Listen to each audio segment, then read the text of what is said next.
paraît qu'il n'a pas un prédécesseur, il n'a pas de successeur. Il est Dieu unique en son genre. Nul ne peut s'égaler à lui.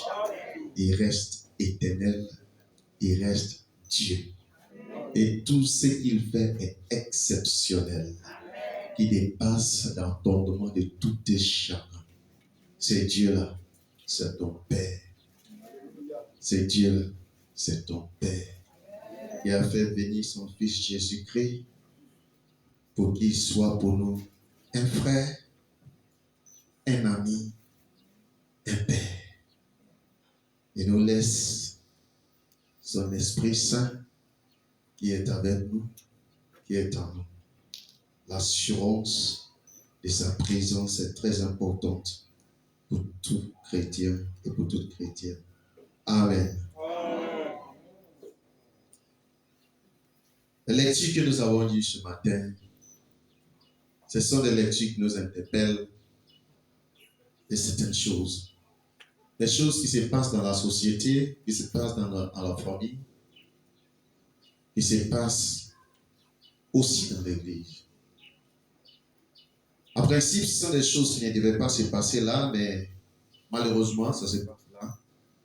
Que ce soit par manque de connaissances, ou bien oubli, ou bien une volonté de désobéir à la parole de Dieu. Alors,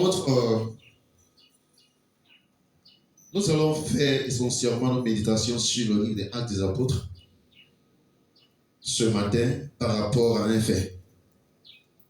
Et ce fait qui est relaté un peu partout, même dans la parole de Dieu. Et c'est important là parce que l'essence de l'existence de l'Église, c'est ce que nous voulons voir. La négligence.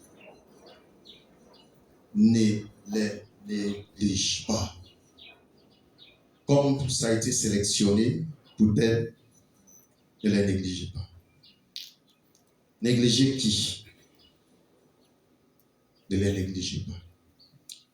Nous savons que la négligence, c'est une volonté, par moment, de faire, de laisser aller, laisser faire, de ne pas prêter attention, de faire comme si on ne voit pas, mais d'un fait qu'il n'y a rien qui existe, on passe dessus.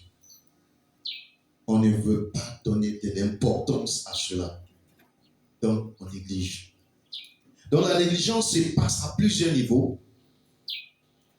On peut se négliger soi-même. De par sa manière de s'habiller, sa manière de prendre soin de son corps. On peut se négliger de sa manière, n'est-ce pas, de nous occuper de nos environnements. On peut être négligent, même au sein de l'Église. Mais ici, voici ce qui s'est passé. Quand Jésus est venu établir l'Église, il part. Il laisse la promesse venue, le Saint-Esprit, qui a pris la charge de l'Église pour la continuité de cette Église-là jusqu'à l'éternité. Il y a des choses qui se passaient lorsque les disciples étaient tous ensemble en train de faire l'œuvre de Dieu.